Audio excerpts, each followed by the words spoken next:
what I got from it was the government's trying to put white people on a lower priority to get the vaccine so that immigrants and black and brown people can get it first. That was the message that they're trying to convey. That is what Tucker Carlson is promoting right now, and he even used an example of Slavic Americans in Oregon. Just their representatives protested. Trash talk. I checked out this link you had about the Keego Harbor man facing a felony charge, and this is the first I heard of it.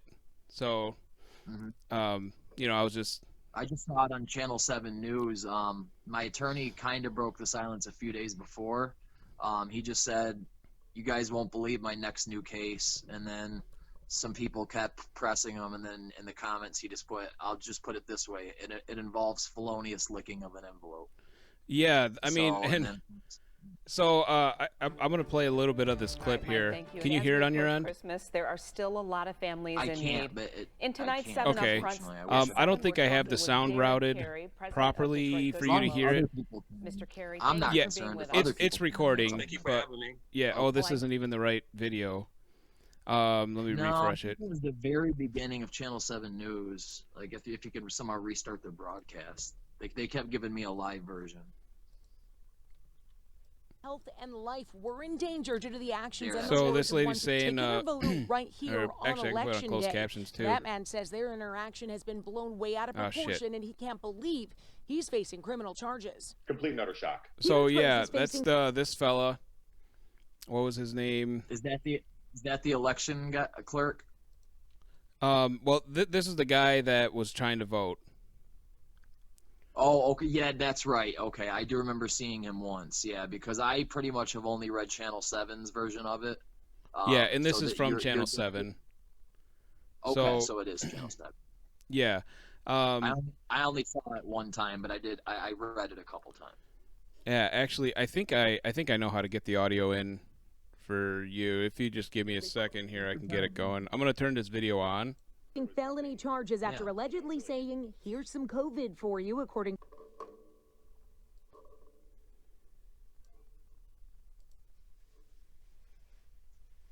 It's going to go into input 2. Of course, that was a perfect opportunity for me to troll and be like, "No election fraud, huh?" Because they burned his envelope. They actually burned his vote for Trump. Into the city clerk's I was reading that. As he handed her his ballot, going into... he says he was forced. I mean, of course, I'm not like saying it's mass election. It's definitely a good troll post. It's like, oh my god, I'm going to Can you hear the audio now? Arraigned and out on bond. Have all these fees, your lawyer fees and court fees. Okay, so, all right. So this guy, I'm trying to remember his name, and I think, what was his name? It'll Peter, say it right here. Peter Tezeos or something. Peter T. You just call him Peter. Yeah, it's so probably Peter's house or something. Peter went on election day, November 3rd, went to the city clerk's office and tried to vote his absentee ballot, and he felt he wanted to feed it in the machine himself because he didn't trust the city clerk, because I guess they'd been in arguments previously. So he didn't trust her. He wants to put it in himself. Right? That's how you understood it? I will say this before you continue. I grew up in Waterford, literally on the border of Keego Harbor. They are legendary for being terrible. Speed traps, trying to get inside your car for anything. My dad had never received a I'm just saying Keego Harbor police in general.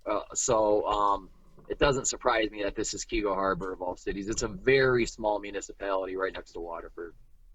Okay. Yeah, I don't know anything about Keego Harbor. It's beautiful, but it's just like I would never live there because of the police. Oh, okay. So, so this guy on election day went with his absentee ballot and wanted to feed it in. I think the clerk was saying, no, you cannot. So when he went to submit it, they said it had to be licked closed, part of their protocol. Yeah. He didn't want to lick it at first. That's what cracks me up about all this. Well, he didn't even want to lick the thing. Trying to follow his logic on that. He probably because I know. So I voted absentee, and I know that they gave us a couple envelopes and a couple other things, and I I'll read instructions and reread them a couple times, and it's still sometimes it doesn't get through, and I don't feel confident without somebody else explaining like this is what you do. Like I seriously looked up a YouTube video. Well, I don't know if I found anything, but I was looking up Michigan absentee process to see if there was an official by the book. This is what you do. Sign this, put it in this lick it closed, sign on the every state has different, right? So because it does seem strange they would ask him to lick it and during a pandemic unless it was written into law or something. Yeah, and I'm trying to get on his level where he already said, this is what I wanted to do. I wanted to feed it in. Now, I don't know if that would be allowed for whatever reason. If for him, maybe the machine was not somewhere accessible. Maybe that's just not something that they do. They feed it in, whatever. I think by the book, probably they're supposed to feed it in. So when that was refused, they're like, okay, but we can't accept this until this is sealed, because that probably also is in the books. But like I know why he arrived there without it closed, because he wasn't sure what to do, and also he wanted to feed it in, and if he has to rip it open, then maybe they'll throw out his vote. I understand that as well. I also don't understand it. They should have anticipated something like this and had a sponge and some water or something. Yeah, maybe. I'm not really sure what a good solution to that is. I think it's another one of those situations where I think the law. Well, of course, the law was written. The procedure was written before there was a global pandemic. And so, for someone to lick it. Interesting that you mentioned procedure. I didn't think about that. I mean, I think a lot of it comes down to procedural, but of course, a little bit of charm goes a long way too when you're pleasant with people that work. Because here's the other thing I was thinking. They mentioned in this video that I just watched that prior to election day, the city clerk and this guy Peter had gotten into several, or at least more than one, arguments about something. They didn't really specify. It's a 2-minute clip, and I definitely think this whole case is about him pissing them off. Yeah, but go ahead, please. Sorry to stop you. Go ahead. Well, and I think there's. I agree that I think they probably were on bad terms already, and so now they're already spring-loaded, ready to go at each other's throats. Do I think it's possible that he went in and was a little bit abrasive? Maybe they didn't let him feed the machine, and now he's kind of standoffish. I think that absolutely happened from the 2 minutes of what I watched. I would agree with you. And now you've got the city clerk who already knows this guy, at least to her, is pretty much an asshole. Actually, I don't know who the clerk is, but they already have a bad opinion. So now I appreciate you saying to her he's an asshole, because like you said, we don't know if he is or not. Right? Yeah. And I have dialogues with people all the time, and they think I'm an asshole, and I think to them they're right. To others, they would not be right. It's I'm not uniformly an asshole to everybody, but in any case. You and I have been to the Secretary of State or any of those places, the government buildings where you have to get some sort of permit or some shit. And I know that's like torture. It's hell. You hate it. You got to sit there and wait. And then no matter whatever you turn in, you did it wrong and you have to do it again, or you have to go home and get something else, right? Yes. The feeling of dread when I go into those places is indescribable, but you know what I'm talking about. You don't want to be there. You want to be in and out. And here this guy, he just wants to vote and he wants to send it in. And now she's telling him, no, he can't because he did something wrong. Technically, on a technicality, it's wrong. I can't do it this way. So that's just me kind of ramping up to his perspective, So, as I was watching more of this, it being a felony, you would think he would have had to spit on them or something. You know what I mean? For it to be a felony, and or for it to be a charge of any kind. But I'll let you go ahead because I know you kind of wanted to build up into what happened. Sorry. Well, okay, yeah. So rather than show the video, I'll just kind of Actually, what I'll do is I'll just kind of mute it and play it as well. But yeah, so I think he just kind of, okay, fine, I'll lick it, and then licked it. And what her report was that he like built up a lot of saliva and licked it a lot.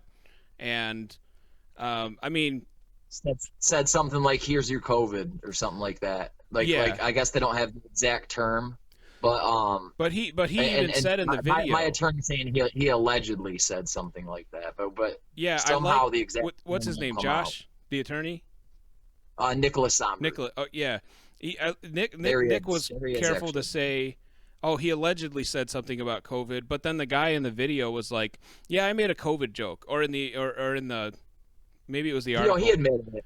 Admitted it. Yeah, I guess it's my attorney's job to say allegedly, right? Right. Yeah. And okay, so he said he made a COVID joke. So let's just assume that he made a COVID joke as he was handing it in. Now the question is, it's a frustration joke. I've been there before, Dude, I totally get it. I know completely, and like probably one of those situations where after the fact you're like, all right, if I just hadn't done that one little thing, everything else would be a lot easier. But you had to do that. You had to sprinkle that little extra sass on it. So, okay, so we know that he was trying to vote. There's no felonious sass, as we know. As far as like laws go, there's no felonious sassiness. Right, yeah. Being rude to a city clerk is not something you would get arrested over or have your vote removed over, I don't think. I tried looking up what the protocol was for turning in an absentee ballot, and all I found was that you can request an absentee ballot like the day of an election and turn it in, basically what he was doing. So I'm curious to know where they burned it, too. That's just like, did they give it to a little bomb squad robot or something? Right, yeah. Did they get the hazmat guys? And I don't know. For the Christmas holiday this year. So if they actually used hazmat suits, I'd be shocked. Because I don't think what he did is any more dangerous probably than going to the grocery store if she had gloves on or whatever, Yeah, and I don't know if you saw this video from, I think it was from April, when the pandemic really started to hit real hard. Maybe it was March, but like a lot of people weren't taking it seriously, and some people on and some people on social media were kind of I want to call them being dickheads, and I think that's pretty fair to say. But one of them was just being edgy, and edgy to him was like, I'm going to go to the store and I'm going to go down the shampoo bottles and I'm going to lick all the shampoo bottles and say, I'm disgusted, fuck COVID. So that was in a store. That should be a crime. Well, he posted it and everyone was like, you're fucking awful, disgusting human being. And then like the next day he was arrested by Homeland Security for domestic terrorism. I think I do remember that. Yeah, I didn't remember. I remember someone licking one thing that I saw on the news. It might have been a unrelated incident or the exact same incident. I don't know. Yeah, this dude went and put his face like sideways to line up with the shampoo bottles and just walked down the aisle licking every single one as he walked, like in a line. Yeah. And like doing it with his phone out, his camera in front of him because he was making a snap. And I think they used the video as evidence that you did this deliberately and you knew what you're doing. You typed COVID in your Snapchat, fuck. So I don't know how that case ended up shaking out.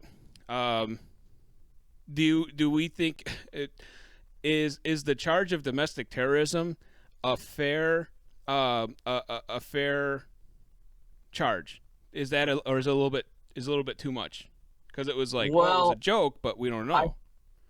I think in the latter instance, not the first guy we talked about, but the shampoo bottle guy you're talking about. I wouldn't personally charge him with domestic terrorism, but I could see the argument for it simply because that is you could be deliberately infecting people. Would then spread to others and spread to others and spread to others, which I could see that being a form of bioterrorism. Yeah, I think that's what they were hitting them with, in that way. Yeah, but I do think a young person would never think to that level. You know what I mean? Well, I think young people and I'm thinking back to like when I was 19 and how arrogant I was with stuff like that, and yes. I I wouldn't put it past 19-year-old Mike to go and do something like that just to get like a viral video. I don't know. It's different now, but just simply plug in a charger in. This will be the last time I move. No, it's kind of like when Michael Richards, the guy from Seinfeld, when he went out to he was doing stand up and then he started throwing the N-word out because it's shock value. It's cheap not motherfuckers. I remember that one. And it's shock value, and it's kind of like, well, I'm not creative or original enough to make real jokes, so I'll throw something out that I know will shock people, because shock comedy, shock content is entertaining, at least, and a lot of times it can be funny. And Michael Richards can bring you back into the spotlight too. That's not really the shock I would use, but because it works. Yeah. Uh-oh. Lost him. Shit. No, it's all right. It's just your video. Okay. Yep. I just declined it. Let me send them a quick text. Let them know what's going on. Okay, just give me 10 seconds. Literally gonna make this real quick.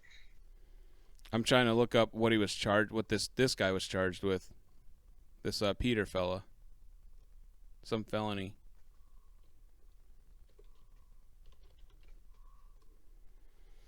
All right, all set. I'm sorry about that, Mike. No, it's fine. That's why. I mean, I edited it out anyway. Yeah, there's the chat. Sweet. All right. I just want to make sure I don't leave other people hanging that don't know I have this interview. Yeah. So I'm looking at here we got to come up here. Peter was charged with felony charges of falsely claiming to expose someone to a harmful biological substance. So it's a little different than that bioterrorism social media kid.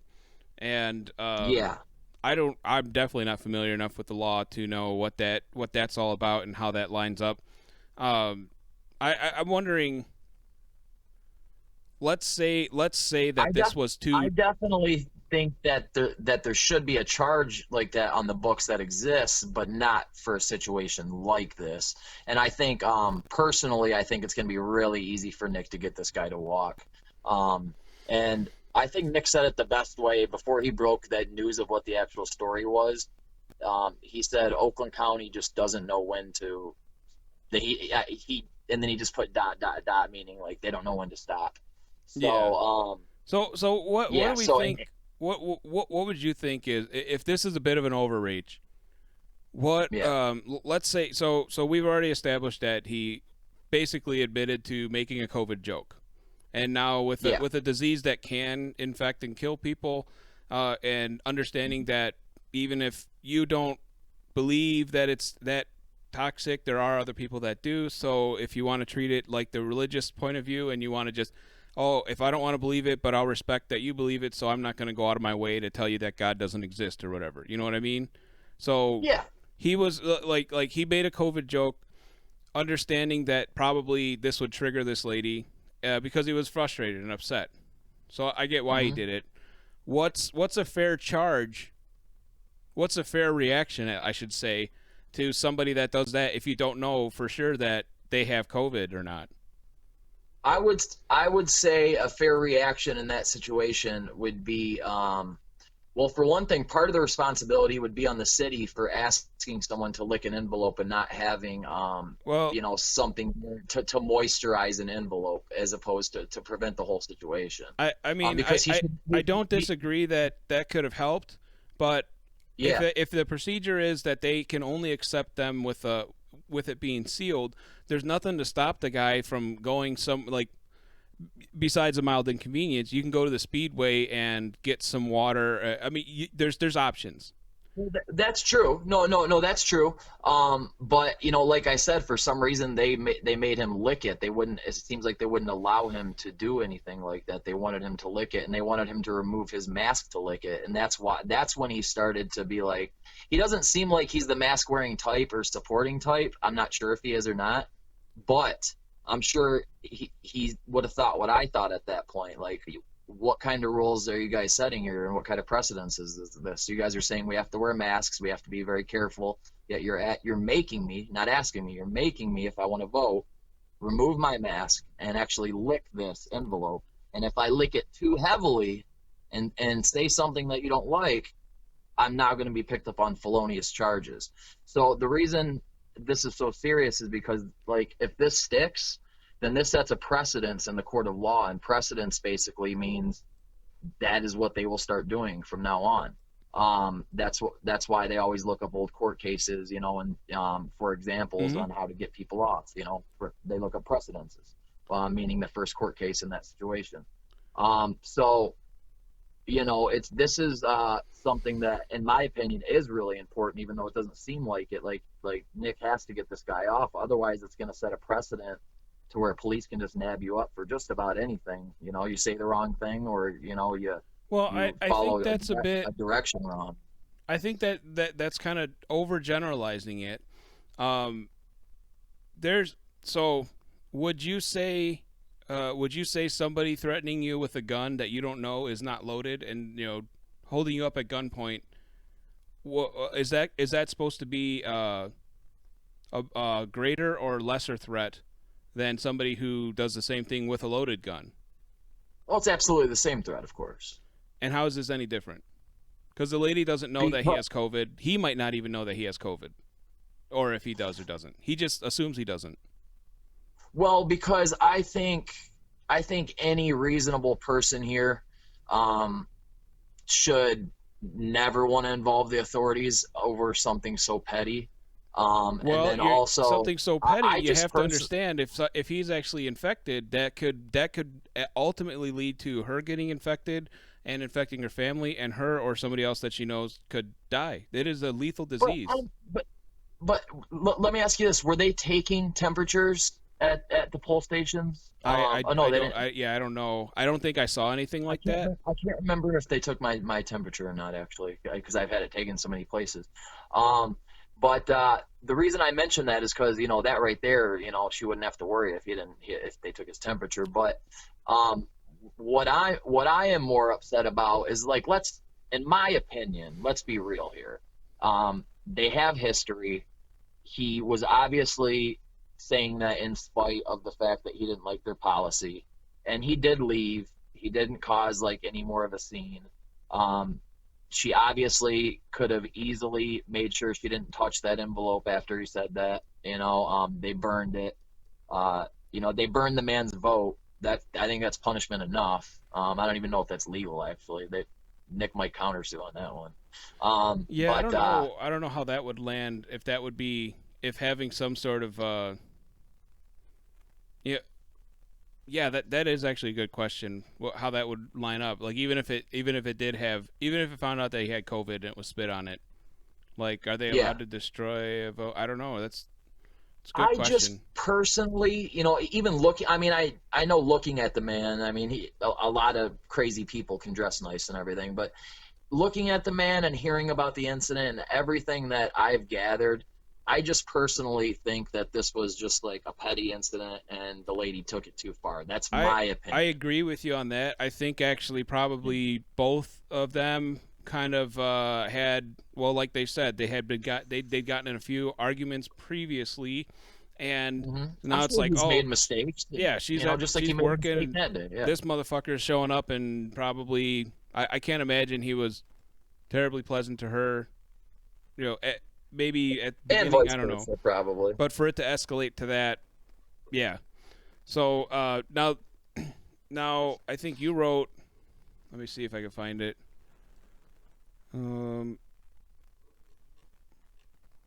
Okay. Would you consider what just happened, what we were just talking about? You wouldn't consider that election fraud, though, right? No, but I simply, like I said, that was occasionally I'll troll. Not all my posts are trolls. Yeah, but that was just a good example to troll. I want people to know about the story. Well, it's catchy, every time you hear to an extent. But it was burning of one vote. No, that's not election fraud because it can't swing the election. It was just a little troll post. That was a troll post. I can have fun with my Facebook as well. Yeah, we all do it.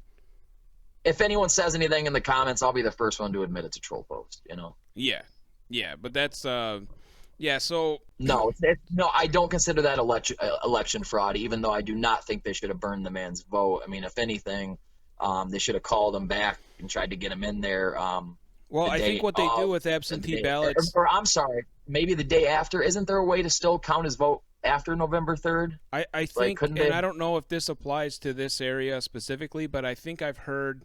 Oh, you know, it was that my friend Justin on Facebook. He was talking about, I think it was some district in Arizona or something, where there was like a 2% failure, or a 2%. They did a check of 100 ballots, and 2 of them came out where they were not counted properly, and so everyone in the media was talking about 2%. The Dominion is the name of the machine. In fact, it's coming up that Dominion makes a lot of errors, and there's actually some pretty mainstream sources that I should have already gathered for you. I just didn't think about talking about it tonight. But Dominion is what they've been using since like 2000. I don't know why they haven't updated the company they're using, because we've known that these machines have been terrible for some time now. We would assume that they'd be much more sophisticated in 2020, but the articles that I've read are saying they're really not much more sophisticated, in that other than the fact that they always have been able to, but they definitely can, that's what these sources are claiming, actually swing an election result in one way or another and make it look like algorithms that just failed. That's certainly an interesting claim. I can't say that I'm convinced that is true, because I mean, I haven't seen anything that was concrete, and by concrete I mean some sort of data where a judge and a legal team reviews it, and they all agree that this was fraudulent. Yeah, and I want to get those sources for you too, and reread that. I mean, I guarantee that's what they were talking about, is Dominion being fraudulent and designed to be so. It wouldn't surprise me, only because people have been trying to figure out ways to run the world for since mankind started, and like you mentioned, rigging elections is one of the easiest ways to do it right now. Yeah, and you mentioned you mentioned like why the machines weren't updated, why they haven't been updated. I think I watched the article. Companies when the company has such a bad record. I'm sorry, go ahead, Mike. Well, I was just saying, I think a lot of the sitting elected officials that have the authority to make changes as to how voting occurs and where the voting locations are and how many of them they are. A lot of them will use that as a form of voter suppression, where most of my opponent's voters are in this area, so I'm going to put less voting stations there, and make it harder for them to vote, because then they have to wait in longer lines. That's fact. That happens all the time across the country. Okay. I think that a lot of sitting elected officials will obstruct in the same way, where we're not going to update these machines. Yeah, it's kind of like, if it isn't broke, don't fix it. It's too big of a task right now, type deal. Yeah, but it's been known that like voting machines, and I don't know if it's the Dominion ones or if it's like, I think I saw a piece about the scanning machines that it's a different type of machine that sucks. I'm not sure if Dominion handles all that or exactly what they handle, but I know it's the biggest one. I think they might be the digital. I think it might be the digital ones, but I don't know exactly. Anyway, I think it's a form of voter suppression to kind of keep things not updated with the most secure and whatever. It is odd, but let's swap to, because we're at 30 minutes now. Yeah, because we were talking about that other thing. It's so weird, because like people can make their own conclusions based on we gave them all the information they needed. Yeah. Okay. So. Okay. Yeah. This nurse fainting, because I was arguing with somebody else about this today too. Let me pull it up. Now, I did admit in the comments that that wasn't my main point of the article. It was just like that people should think twice, and really, really realize how rushed this vaccine is. It's the most rushed in history by far. I think that's a good point to make about it being rushed. And I appreciate you kind of coming out and clearing it up that like, hey, I'm not trying to say, why isn't this? I'm trying to zoom in on this thing. Oh, I was hitting the wrong button. There we go. Like the only thing that proves to me, it doesn't prove anything to me. I just think it's kind of weird that they're going to use her for a propaganda story when they know she faints every week. That's kind of strange to me. But other than that, like that, it almost makes me wonder, like, did they make up the story about her fainting? Because like otherwise I would never let her go on camera to take that shot as a propaganda piece, because I mean, let's be real, if they're taking shots in front of cameras, it is propaganda, whether it's right or wrong propaganda. It's a form of propaganda. Let's break it down, because I've got some thoughts on this, and sometimes it's just easier to just work through them. So here we have this nurse. She takes the vaccine a few minutes ago. I think she took the vaccine with. I don't think it was just her that took the vaccine. I think it was several people. It's interesting because when you put something into the muscle liquid, it usually does take about 3 to 5 minutes to kick in. That's interesting. It was a few minutes after. Okay, so it was a hospital in Chattanooga. Now we know that a lot of the country, a good amount of the country, is skeptical of the vaccine for a variety of reasons. It could be like what you mentioned, that the vaccine feels a bit rushed, and I certainly understand the precaution about that. It could be that they just don't believe that the vaccine will help, or they don't believe that the virus is a threat, and it could just be because they don't want to get it, because they don't get any vaccines, because they're not vaccine people. There's all sorts of reasons why people might not want to get it. But I'm not anti-vax, believe me, I'm not. Like, I've had vaccines that have probably, possibly saved my life. I shouldn't say probably, but possibly saved my life. Right. So, I guess I'll say our government is in a position where they need to inspire confidence that we should be getting this. Now, I do agree with the precaution that, like, hopefully this doesn't backfire and we find out a year from now the vaccine gives us, like, mutant spine disease or some shit. And that's been my main point lately, is like people that argue with me. I'm like, well, can you pull up some data on the long-term effects of this vaccine? Which I know they can't. I know they can't. It's just a point I'm making, Yeah, exactly. When you said that to me, and I'm like, you sneaky little bitch, I know what you're trying to do. You know there ain't no goddamn long-term data on this shit. Exactly. But it makes people think a little bit, though. But that's why vaccines traditionally take so long to make, is because they have to trial these for sometimes years. Exactly. Exactly. So they have to at least know a few years, like you said, a couple of years. They can't get 100 years worth of data. That would be nice, but they can't. But at least know a couple of years down the road what's going to happen to people. Right. And so now the challenge is, do we follow the scientific method on developing these vaccines, which is probably going to take 3-4 years, to something that we're satisfied with?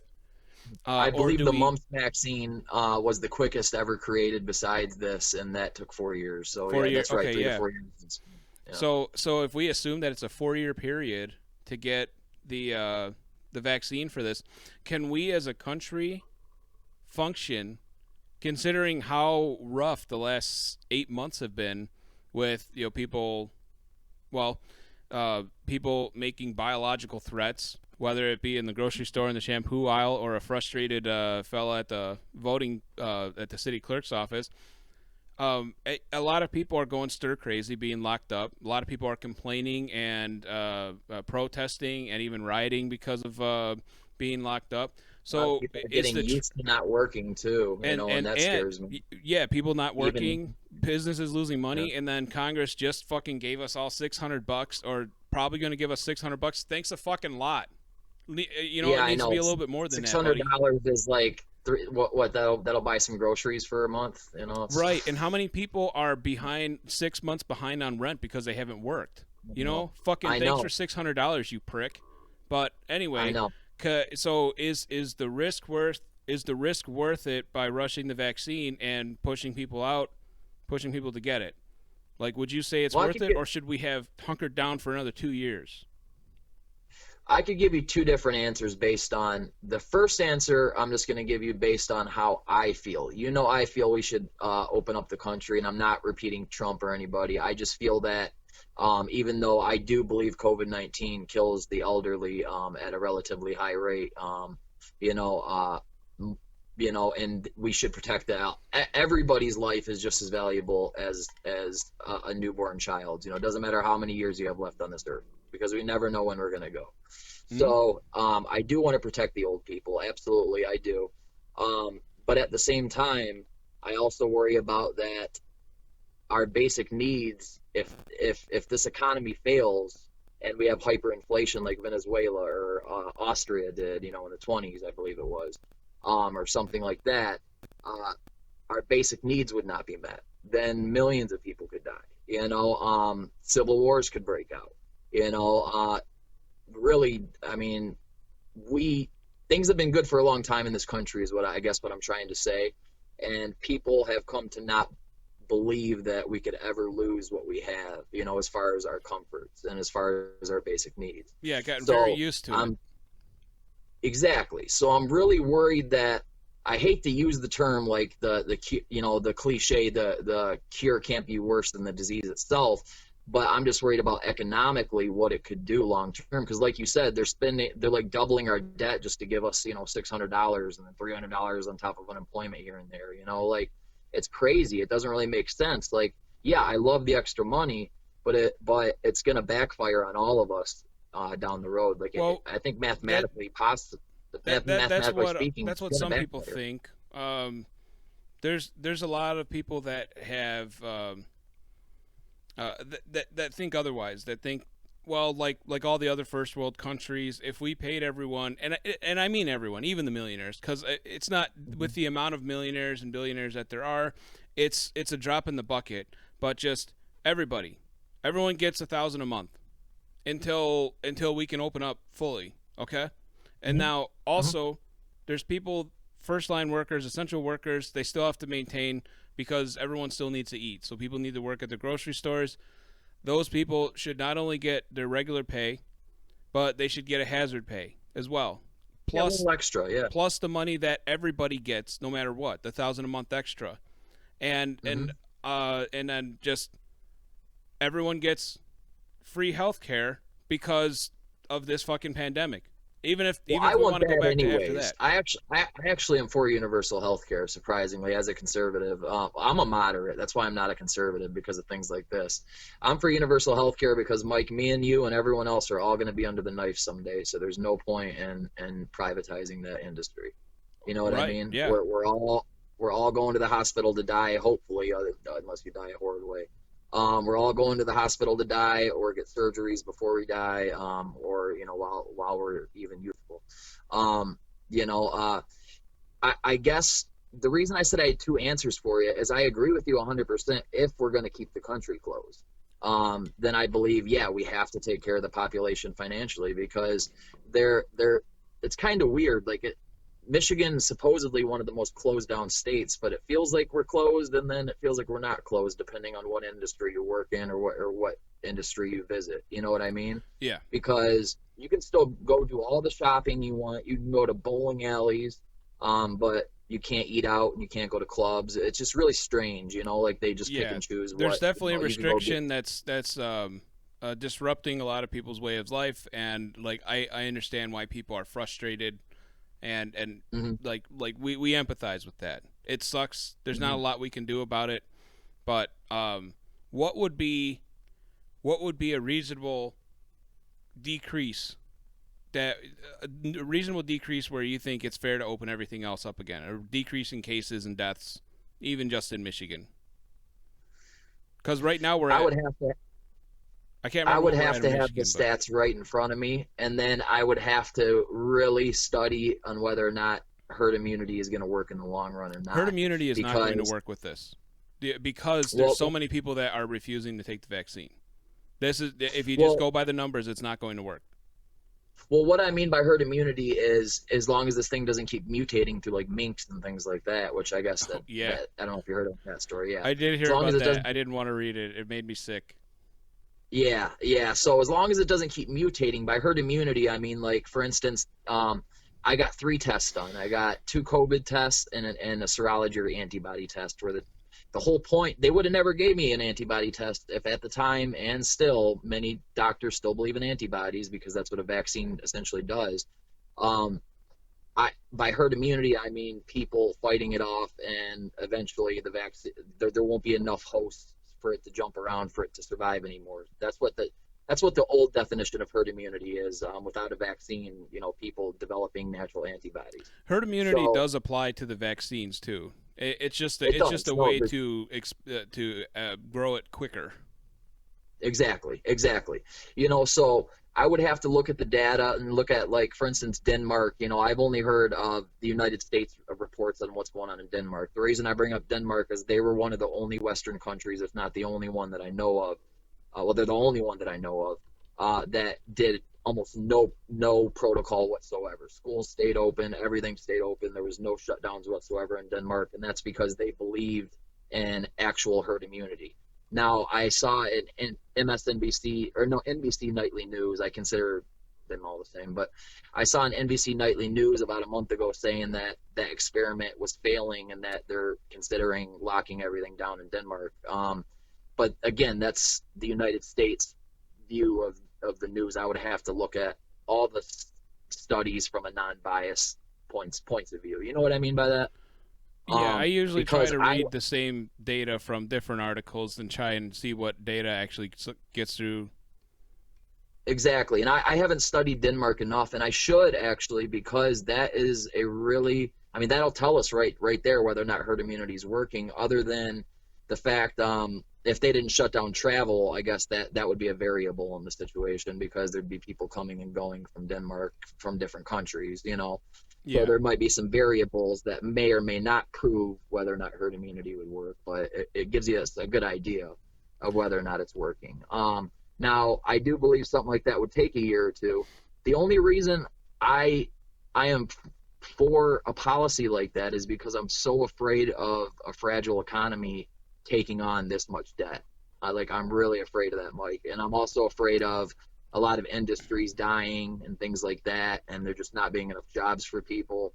And the next thing you know, we're walking around and, we think Detroit looks bad now. It's going to look like Stalingrad in 10 years, Yeah, so, I think a lot of people really don't quite grasp the way that our government actually handles money. And most of the time when politicians are talking about money, we can't afford this. Oh, we can't. If we spend this much money, we're going to go so far in debt. Your kids are never going to recover. It's pandering again, and it is just computer digits. Yeah, we literally just make money out of thin air. Our country does, and we will recover some of the debt, and we can do it. But these same politicians, they're not making a peep when it comes to just hundreds of billions of dollars in this insane military budget when we already control the world. We agree. Thank you. I've been saying they need to cut that. That was one of my biggest criticisms of Trump, is he should have, been cutting the military budget as opposed to not just pulling the soldiers out. But I understand we want to be ahead of countries and military development and things like that, especially because that's really important. However, we spend more than the whole world combined in our military. Yes. You know what I mean? If you look a factor that's so insanely high, it's ridiculous. Yeah, it's like $770 billion a year or something crazy. Yeah, we're at 45 minutes, so I'm not trying to cut you off, but I did want to talk about that Tucker Carlson bit, because I was looking into that. Yeah. Shoot, I don't know if we ever came to a conclusion on the whole fucking vaccine thing, but I do want to try and not make these 2 fucking hours long. Well, like I said, I definitely agree with stimuluses as long as we have to be shut down. I'm just not so sure being shut down is the best policy. Again, a lot of people would want to punch me in the face for that. I understand. But we can agree that some sort of control is good, whether that's a vaccine or whether it's hey, we're going to pay everyone to stay home. And it's not it's not a black and white solution, because you can't send everyone home when you still got to have people work in the meat plants and work in the restaurants to make our food. So it's a really, really fine line to walk, right? It's tricky. Well, there's no easy solution. It's one of those things where I haven't lost a family member, so I guess it's easier for me to say that we shouldn't risk the whole economy on something that won't take out a large percentage of our population, or even 1%. So I haven't lost a family member. That sounds cruel, but I'm so afraid that we'd lose so many more if we lose our basic needs in 10 years or 5 years or 3 years. But you would value the advice of like a committee of well-seasoned medical professionals and scientists that study this topic for decades, and when I would. And when they say, hey, this is a real threat that we need to take seriously, and this is from our combined experience how we think this should happen and what we should do, they're saying stay home, let everyone get paid. That's probably the best bet until that vaccine is out. And yeah, and if I was in a position of power like Trump or one of these people, and I actually knew what the hell was going on with the government and could feel that I could trust them a little bit more and trust the advisors, then absolutely I would listen to them. So, for instance, if I had advisors around me that I felt I could trust, I would absolutely listen to them. That's how, for instance, I study war a lot. That's how the best generals of all time, the best warlords of all time, listen to their advisors. Bottom line, that's why Hitler sucked at war. Yeah, and I think that's something that, like, I think a lot of us are getting swept up in people that just post stuff on Facebook because, oh, I heard from a friend that this is the lie, and I mean, I think we're all guilty of that, but it's just it's kind of tough to not fall for it sometimes. It's a little bit tricky. It is definitely a problem. There's going to be a lot of misinformation. I still am so against censoring, which is a whole maybe that's not where you were going, but I well, have actually, noticed that's a good segue, because I'm back at your page here, and I wanted to click on the Tucker Carlson bit, and look at that. Wow. See? I mean, I can't even post something that cable news is playing anymore. Yeah, so I mean, was that link, was that actually from Tucker Carlson's YouTube, or was that from somebody else that had it? It was Tucker Carlson's YouTube, yeah. So, because I wanted to find the link. If you type in Tucker Carlson 1218 full episode, that's all I typed in. Yeah, see, this one's from Sprite Tech. I think the one that I watched yesterday was not from Tucker Carlson. It might not be from his channel, I know that, but I mean, what difference does it make when they played nothing but Fox News clips? Well, you know what I mean? they might have pulled this one down because it was copyright material.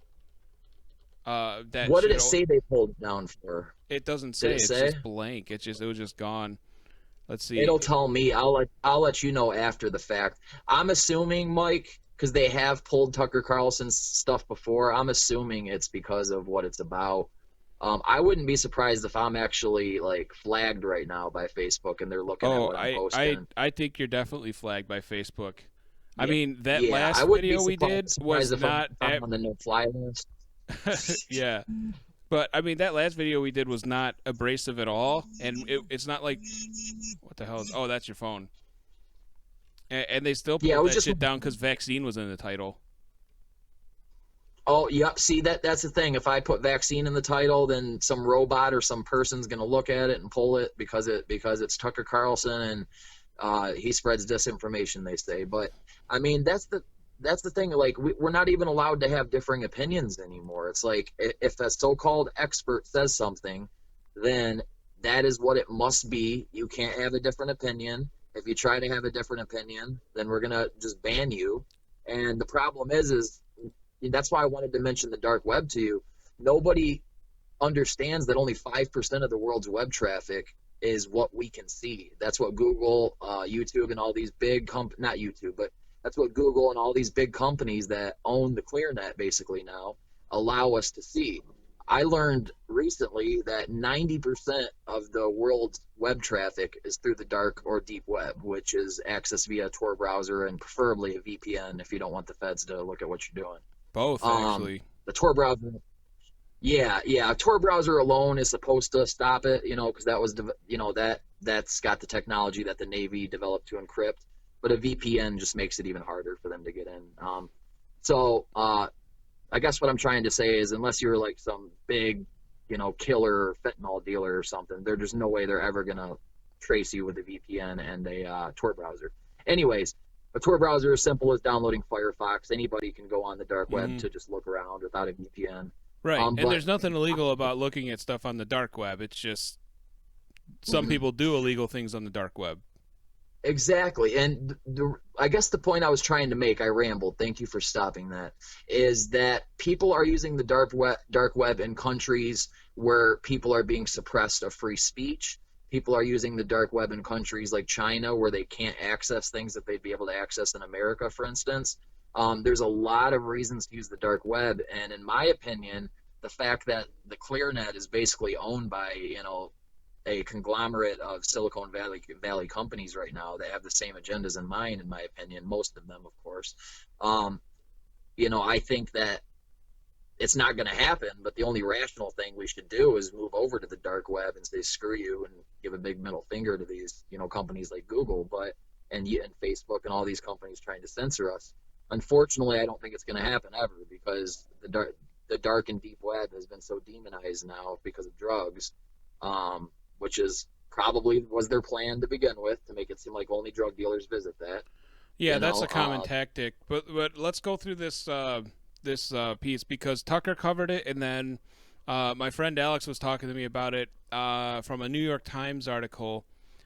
So Tucker goes through, I think this was the start of his broadcast, and we can admit that Tucker sometimes massages details to fit his narrative, right? We can agree to that. Absolutely.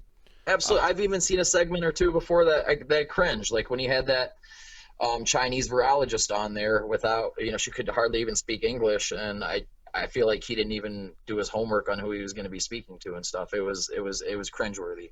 Yeah, but anyways, go ahead. And I spent some time watching this, and I would pause it and look up what he was referencing, and I even found a script of what he said, complete with links.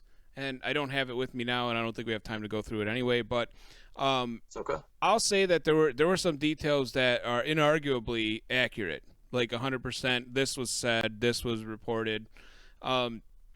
However, well, I guess when I first saw the post, I wanted to know how this relates to Black Lives Matter. Like, because that you posted something. This is what I say when I say the Black Lives Matter movements are not about equality. Like, these decisions had nothing to do with Black Lives Matter, except that the one guy made some comment about priority based on skin color. Well, I think what I was trying to say by that is the overwhelming support that these movements have gotten from these people in power, everything from celebrities to corporation owners. Corporation owners is really what I'm talking about.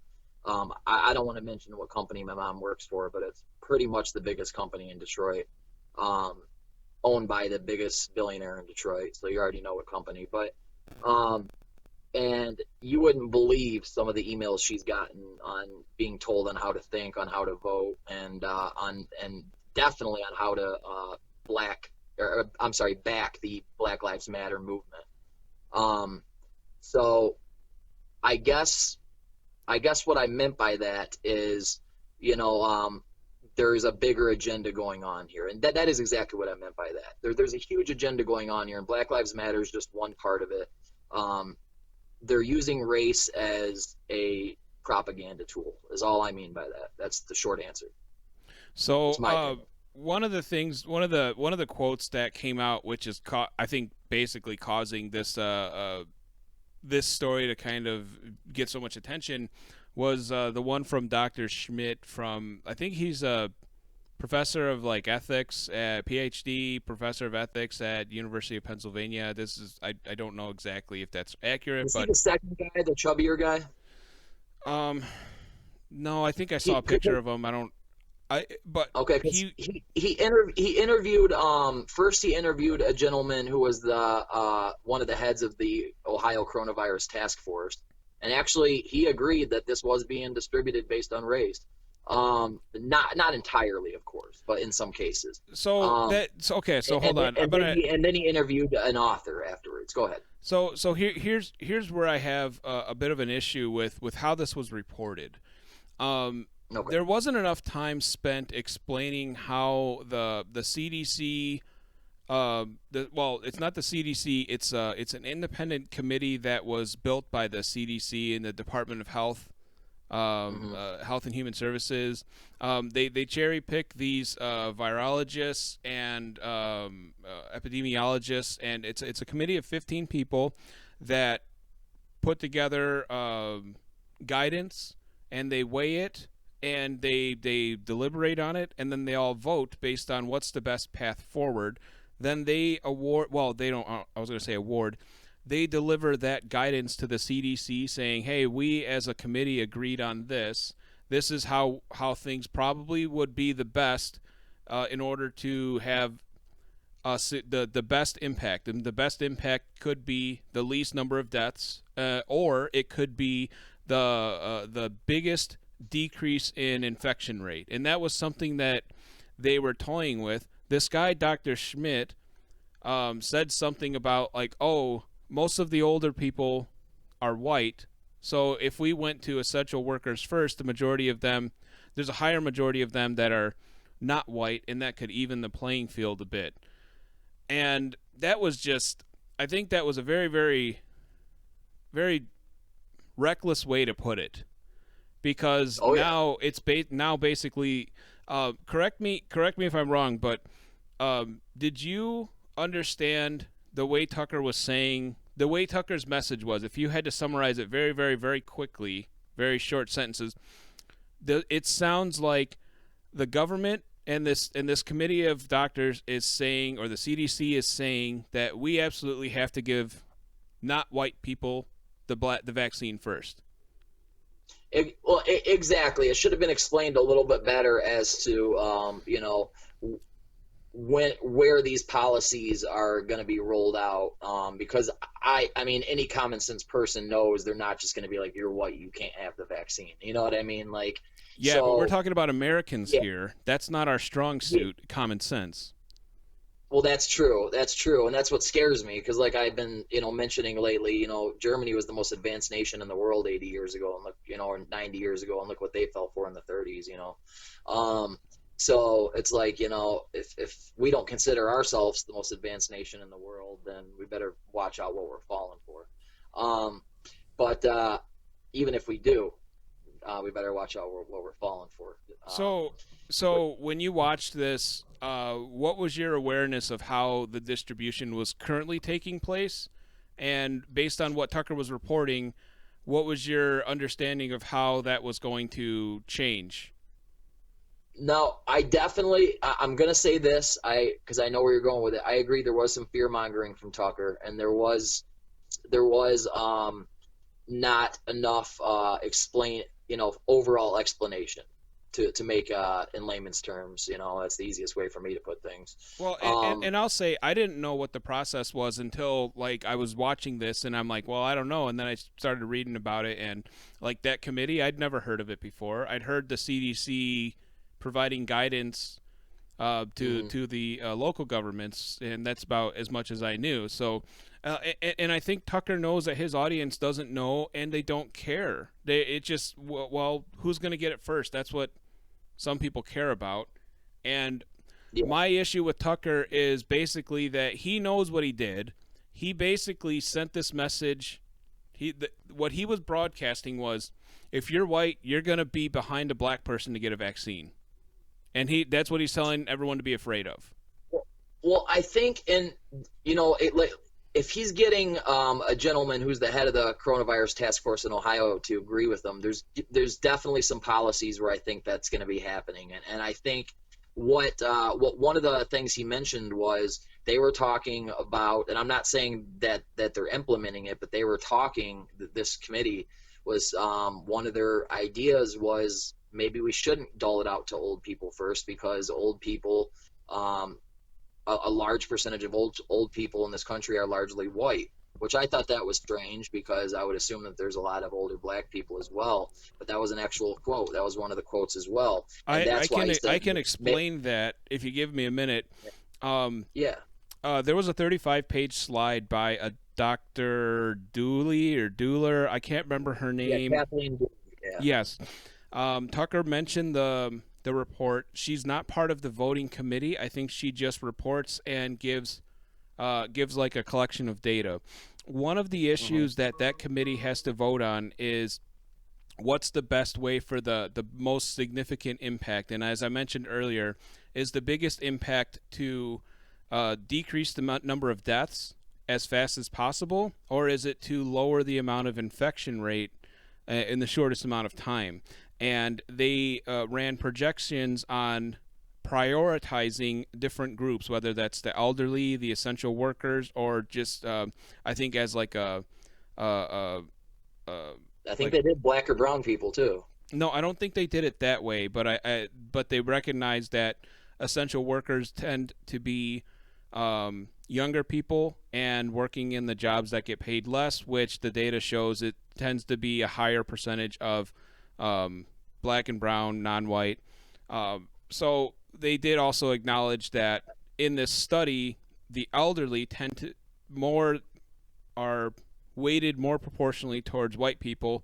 And someone had made a reference to, well, if you think about it, more black people, brown people, immigrants, more of them are in lower income areas and don't have the best medical treatment, and it kind of grows onto itself so that these people end up dying younger. And there's a case to be made about that argument, but that's why that argument came up. That's something that these people that are smarter than both of us discussed, and it was part of like a 13 point weighting decision matrix, which is one aspect out of many. So that key quote is what Tucker and the New York Times and I'm sure a bunch of other media outlets are saying. Look, they want to give the vaccines. They don't want to give it to your grandma. They want to give it to the black kid down the street. That's the message that they're trying to sell on Tucker Carlson, on some of these media platforms, and it does kind of get under my skin a little bit, because nobody's going to go and look up the whole story, because who actually decides who gets it first? It's not the CDC. It's the state and local governments. State and local governments. I was just going to say, if it's not the CDC, it's got to be the state. But most people don't really know that. But they hear, the CDC is saying this, right? And so, like, it really wasn't even worth, because I got in an argument with my friend Alex about this. It's not even really worth arguing, because it doesn't matter. All they're providing is a scientifically backed and data-driven recommendation for the least amount of casualties. Fair enough. And I'll say you're probably right there. I think the reason why it was shocking and so alarming, and the reason why it can be twisted, then let's say it was twisted. I would have to do more research myself to know if it was twisted or not. But let's say it was spun in a way that just isn't true. There was, like you said, some statements that were made that would be alarming to people if it got out. It did get out. And there's no way to defend those statements too. It's just like, it was a very poor choice of words. It absolutely was. Exactly.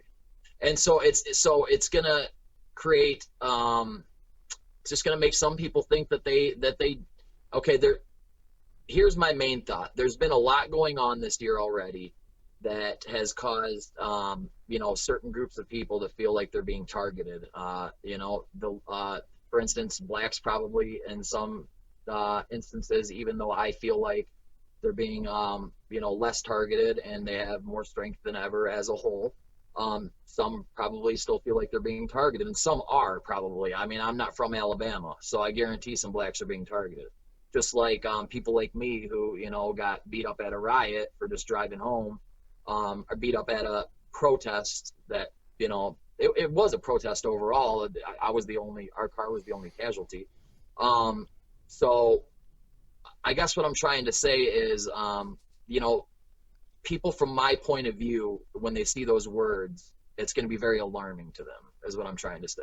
It's going to be very alarming when you have some guy say, well, maybe we can level the playing field here by not giving it, you know, all to the old people and healthcare workers first. Yeah. And actually bringing race into it. You know what I mean? Right.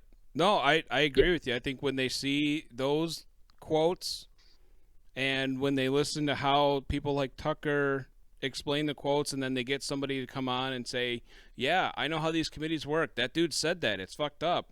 And then they don't spend the time to explain how the committee advises the CDC and how the CDC advises and has absolutely no control on how the vaccines are distributed because it's on a state level. Like Tucker didn't talk about that shit. And I think the reason I did have some trust in the whole thing is because of his first guest, the guy being on the, you know, one of the heads of the Ohio coronavirus task force. That guy has to know what he's talking about. You know what I mean? He risked his reputation going on there. So this guy's on the coronavirus task force on the federal one that Pence was leading? Ohio. Oh, the Ohio State. Of Ohio, yeah.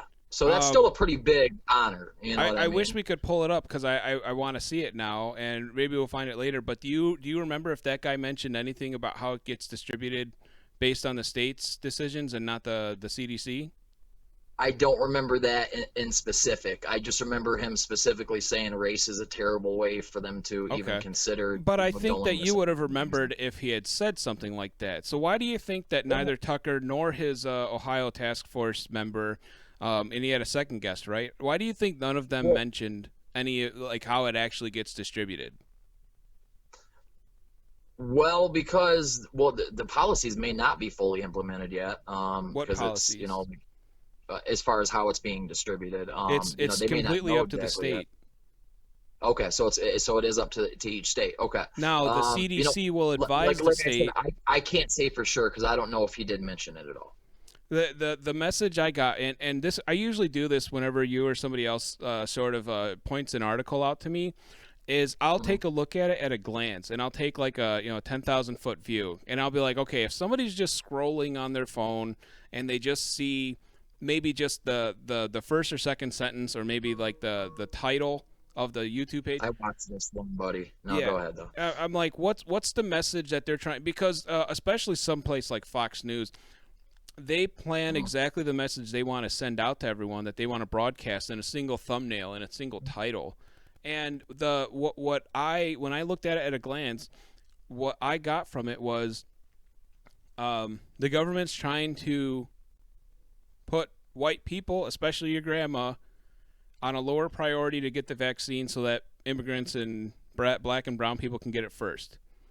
In a very, very broad sense, that was the message that they're trying to convey. That is what Tucker Carlson is promoting right now. And he even used an example of Slavic Americans in Oregon. Just their representatives protested for them to be considered colored people, and he's like, and they got granted, even though Slavics are obviously white, they got it granted. And Tucker Carlson was like, and why wouldn't they? Look at all the benefits you get for being colored now, and look at all the lack of benefits you get for being white now. You're just an Uncle He wasn't Tom saying that in context of getting the vaccine, though, right?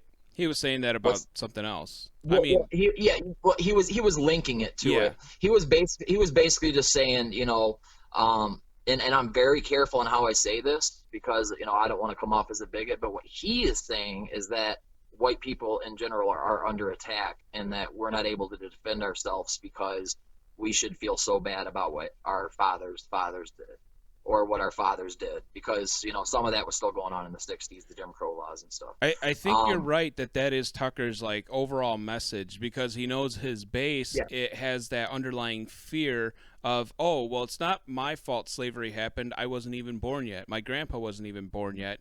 And that's absolutely the truth. But I think a lot of his viewers have and I don't even want to call it a fear or a guilt. It's just like, oh, that it's a low blow if somebody was to call. I have that fear a little bit that my rights, may be taken away because of, what happened in the past, and because I do slavery? wonder. I do wonder, like, for instance, like gays being so against Trump. I know he said bad things about blacks and gays, but like blacks and gays being so against Trump. Now, maybe blacks, you could argue about his economic policies weren't good for him or something, but I know for a fact Trump didn't take away anything from gays. He didn't try to take away anything from gays, yet they hate him to death. And I just so it's, there's a huge divide in this country that I just don't understand right now. Like, I don't understand why some things are happening. And I guess I kind of lost my point there, but I'll let you pick up because I lost. Yeah, I mean, we kind of got to wrap it up, but I think what I was trying to get to was can we at least come to an agreement that Tucker has I guess a talent for massaging certain details to sound like something completely, well, I don't even say completely different, but sounding like something else, right? Yeah, absolutely he does. I don't think he would have got where he was if he didn't either, And do you think it's fair for Tucker to sort of sell this whole racial divide when in fact it really didn't have anything to do with how this vaccine's getting distributed? I mean, do you agree that that's kind of what he was doing? If he knows, let's put it this way. I can't agree for sure because I just don't know the all-out truth. But if he knows some of the things he was saying were false and that he was misleading people, then I have no respect for the guy. I already do not watch his show on a regular basis. I really don't, simply because as much as I do like a lot of his shows, I know not to get too sucked in to any one journalist, because I see and that's healthy, honestly. Like, even if it's a report that you completely agree with, to be like, well, I'm not sure if that. Let me hear it from another side. Just I learned my lesson from being a big Alex Jones fan back in the day. So I learned my lesson. I'm not, and a lot of things he said have came to the light, but I mean, he was still freaking crazy, and I still got almost all my info from him, and that's just wrong. I was young. There's a lot of people that still listen to that guy religiously, and that's I know. That's a challenge. It's okay. If you want to listen to him every now and then, that's okay, but religiously is a bad idea. Because for everything he says that's right, he probably says two things wrong. So, at least. Okay, I'm not going to lie about it. We should wrap it up. You have anything else you want to mention real quick? No, I'll just mention that I'm not going to lie, guys. I do have that fear that, maybe my culture's, under attack. And because I have always been a nice person to everybody, I'm like, why? You know what I mean? Like, I feel like we're not trying to take anything away from any type of race or creed or religion or sexual identity. So I just don't understand it, other than we had a president who said some mean things, but it's like, I think people have stopped looking at the big picture and just cared about being offended too much in the last 4 years. That's how I'm wrapping it up, All right, fair enough, man. Well, hey, thanks for the time. Let's do this again next week. We always got something to talk about. Thank you, Mike. All right, have a good one. Trash talk.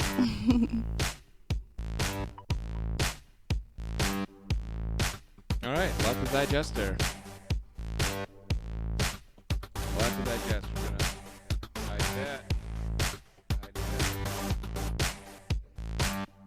Turn off the mic.